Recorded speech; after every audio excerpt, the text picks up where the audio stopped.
guess it's still pretty raw, but the grand final, what are your reflections on it just a few days later?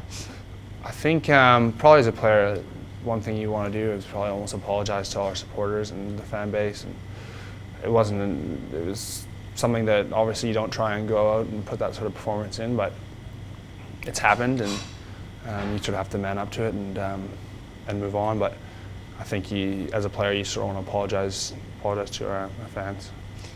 Have you had some time to think about what you can take out of it, what you've learnt from it? Probably that Hawthorn's the best team in the competition at the moment. They're the benchmark.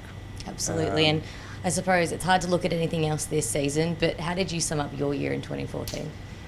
Yeah, really inconsistent, I think. I don't think I started well, and whilst I felt like I was sort of building some momentum, and then had a hamstring injury, and then it took me a while, I think, to get back into the swing of things. I think I learned a lot from this year. I think that's probably the positive to come out of it. I think I learned a lot about what I need to do in my role to become a better player. So hopefully I'll try and implement that over the summer. And what are some of those things you hope to improve next season? Oh, I think just doing more around the ground in the ruck position. I think probably last year that's one thing I was able to do, was to contribute in ways outside of the ruck, and this year probably I didn't do that as much as I would have liked to. Looking at your teammates, there are a lot of younger players who stood up this year. Who are some of the big improvers in your mind? Yeah, it's probably the nice thing to come out of the year was we had some young guys really step up to the plate, and for me, Jake Lloyd was immense.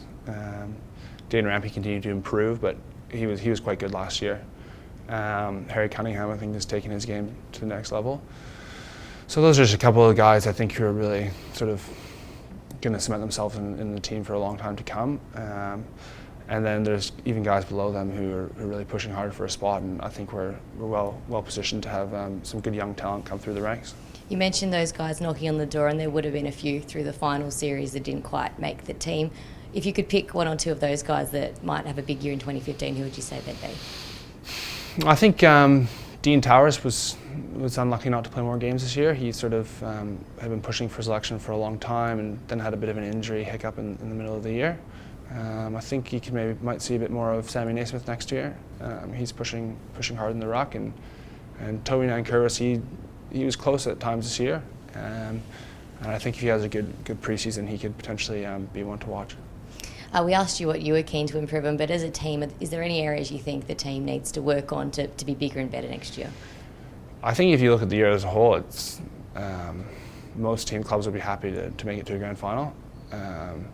Reality is there's always 17 clubs that aren't happy with their year, and we're one of those 17. And I guess it's a matter of performing on the big stage and winning the big games. And round 17's far less important than round 26 or whatever it is. So I think that's probably the thing we have to improve, is to make sure we win the big games.